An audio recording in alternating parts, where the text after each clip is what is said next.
Где-то в 120 километрах на север от Токио находится Никко, один из старейших национальных парков Японии. Туда стоит ехать как за красивыми пейзажами, так и за крутыми историческими местами. Поэтому я планировал провести там 1,5 дня и остановился в городке Тобу-Никко, максимально близко к самым интересным локациям. Парк на самом деле огромный, и перемещаться там пешком – это утопия. Но можно взять проездной на туристические шаттлы, которые курсируют по парку весь день. Так что 19 апреля с утра я отправился исследовать Никко чуть ли не первым автобусом. И буквально сразу меня ждало первое открытие. Ирахадзака – это горный серпантин через парк, ожидаемо оказался очень крутой и живописной дорогой, но вот чего я не знал, что она двухполосная и односторонняя. Для прохвата на мото просто идеальнейший вариант. Логично, что на первой же остановке я обалдел от количества байкеров и прикольных тачек, проезжающих мимо.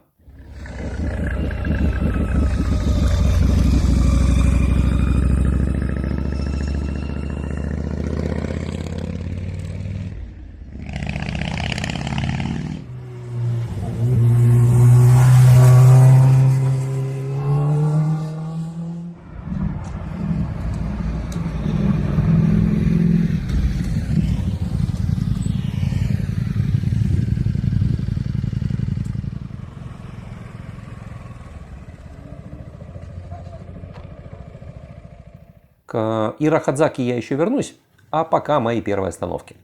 Это не только смотровая площадка с отличными видами на серпантин и горы вокруг. Здесь есть еще канатная дорога Акичидаира, на которой можно подняться наверх до следующей смотровой. Канатная дорога Акичидаира в парке Никко сам по себе интересная вещь, но вот там, если подняться наверх, там есть смотровая площадочка, откуда просто охренительнейший вид на водопад Кегон дальше, который просто супер вид.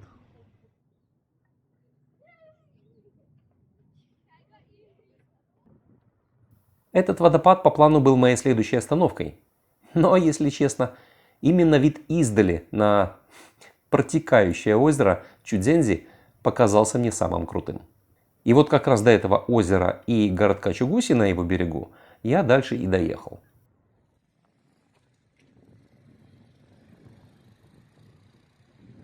Городок сразу видно, что чисто туристический. Множество отелей, недешевых прямо скажем, ресторанов и развлечений на озере. Но чувствовалось, что пока еще не сезон. Весна здесь только-только начала раскачиваться. Но это я и по пейзажам уже понял. Горный лес стоял без снега, но еще совсем голый. Читал, что для посещения Никко отлично подходит осень в период цветения кленов, которых здесь немало. Но зато весна – традиционно крутое время для водопадов. А в Чугуси как раз можно вблизи посмотреть на водопад Кэгон.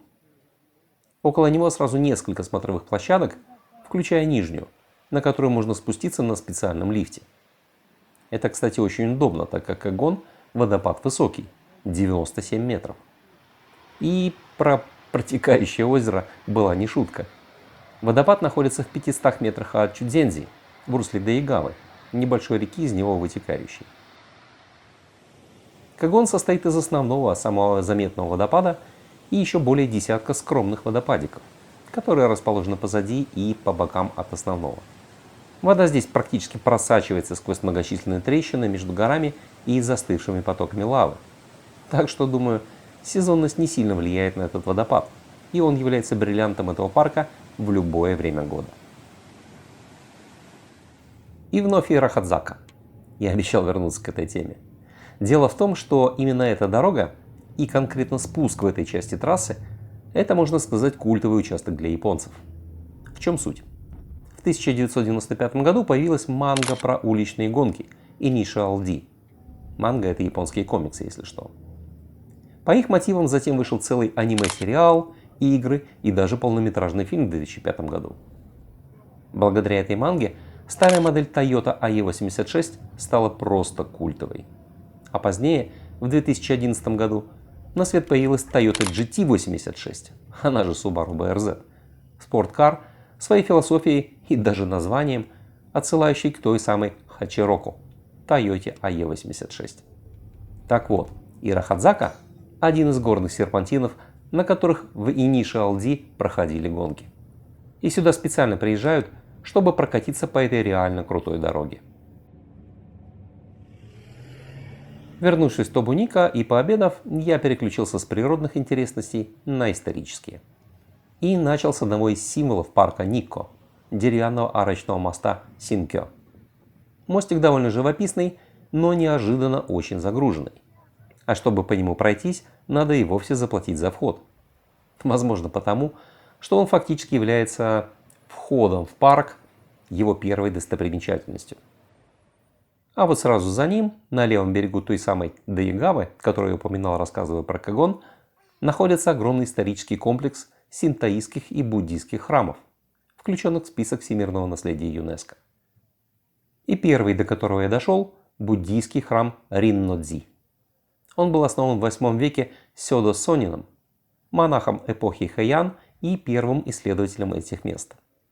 Кстати, именно его статуя встречает вас по пути к храму.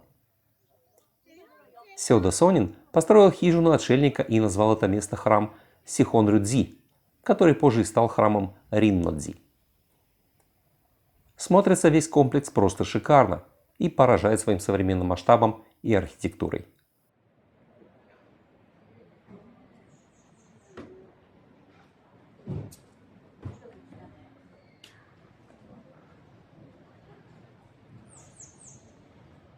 Одним из главных сокровищ Риннодзи является его внутренний садик, но, увы, я туда не попал, в отличие от самого храма. Там в интерьере меня очень поразили гигантские статуи в зале 3 Будд. К сожалению, съемка в храме запрещена, так что вынужден освежать свои воспоминания фотографиями из интернета. Дальше аллея ведет наверх к синтоистскому храмовому комплексу Тосёгу. Он посвящен Иэясу Токугаве, одному из самых почитаемых сёгунов в Японии. После смерти его канонизировали и построили в его честь грандиозный по тем временам храм. В Японии много храмов с названием Тосёгу, но главный и наиболее посещаемый находится именно в Никко. Здесь даже хранится его прах и есть посвященный ему музей. Снаружи можно увидеть только пагоду и входные ворота, а вот зайти внутрь – это уже за плату. Но очередь в кассу за билетами закрыли минут за 5 до моего прихода. Так что пошел дальше к святилищу Фудорасан. Это как раз то самое место, где в 782 году обосновался монах Сёда, про которого я говорил чуть раньше. Современный комплекс построен в 17 веке, и это одна из старейших построек, сохранившихся до наших дней. Храм посвящен божествам 3 священных гор Никко – Нантай, Нёхо и Таро. А Фудорасан – это альтернативное название горы Нантай, самой известной из 3 вышеперечисленных. И той самой, мимо которой проходит спуск Ирахадзака. А я спустился к последнему храму в этой локации – Таюин. Это мавзолей Иэмицу Токугавы, внука Иэясу.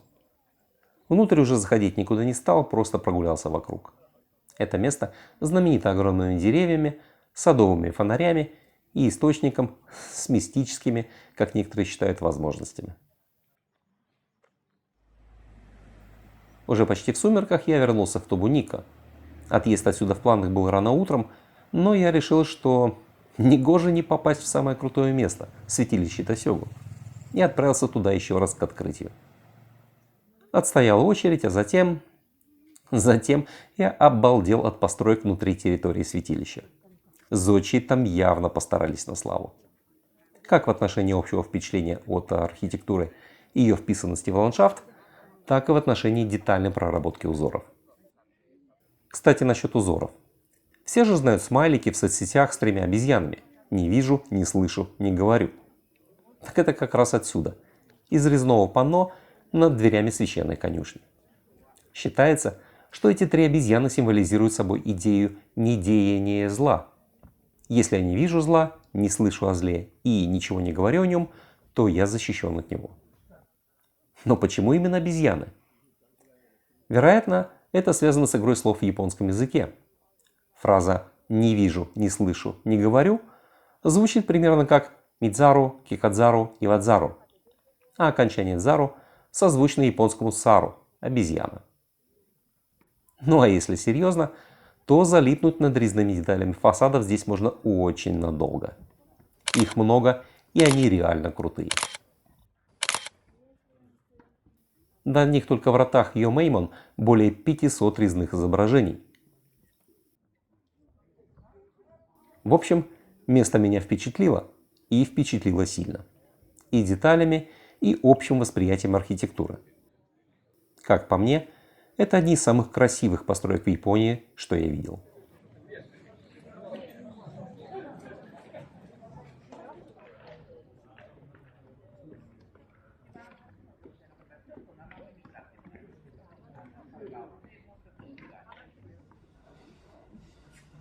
Около 11 утра я выехал из парка Ника. У меня оставалась только одна локация, кроме Токио – Хитачинаку, город на берегу Тихого океана. Проехал до него 130 километров, но только местными поездами. И вот без шуток, локальные поезда в Японии – это офигенный колорит. Как самих составов, так и всех этих мелких ЖД-станций и пейзажей вокруг. Мне путешествовать на них понравилось даже больше, чем на синкансенах.